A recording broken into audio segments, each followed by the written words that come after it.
How does Jesus speak to you? Welcome to Daily Gospel Reflections. I'm Dr. Ben Safransky, and this is Saturday of the fourth week in Lent. In today's reflection, I want to get a little bit personal because this gospel reminds me of why I have been trying to follow Jesus now for most of my life.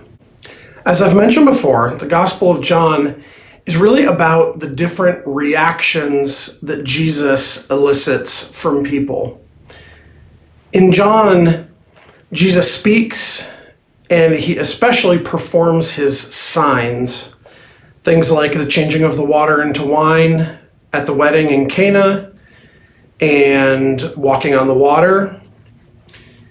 You see him perform these signs, you hear him speak, and then you either have faith and believe, or you don't have faith and you turn away. John paints a very binary picture of people's reactions to Jesus. If you do turn away, Jesus usually says it's either because you don't know the Father or because you don't know the Scriptures. And these are both really serious accusations for his Jewish hearers. So it's very direct, right? And in this passage, as we get closer to the events leading up to Easter, Holy Thursday, Good Friday, the different reactions are getting more pronounced, right? This is especially true in the case of the Jewish authorities who are getting more hateful toward Jesus. It's almost like we're building up to the big conflict of Holy Week, right? So in today's reading, on the one side, you have the Jewish leaders who kind of already have their own preset agenda. They're already set against Jesus. For some, I think we can assume that they have genuinely religious motivations. They really just don't agree with Jesus' interpretations of God's law or with what Jesus claims about himself. For others, it may be more about power, about keeping power and not giving up any power to this figure. Regardless, they don't allow God to do something that they don't expect. Now, in this passage, there's a really profound line by the guards. They're sent to arrest Jesus.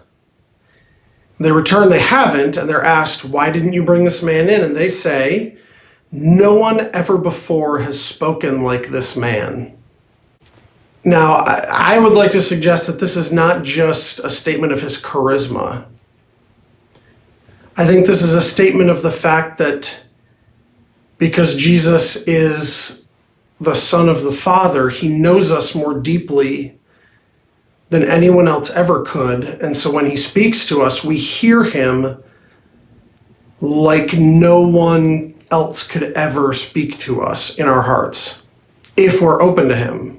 And this is what just reminds me of why I originally decided to commit myself to the Catholic faith as a teenager, and why I have stayed with it ever since. And this really, it goes back to the fact that when I am struggling with sin or with sorrow or with confusion or with any of the other things that we all go through, that when I listen to Jesus, he speaks to me like no one else does, and like no other force in the world does. Jesus speaks to me, and everything else in the world speaks to me, and Jesus is the one who knows my heart and knows what I need. And I hear this through prayer. I hear it through the advice of others. I hear it in the Mass. I hear it in Eucharistic adoration.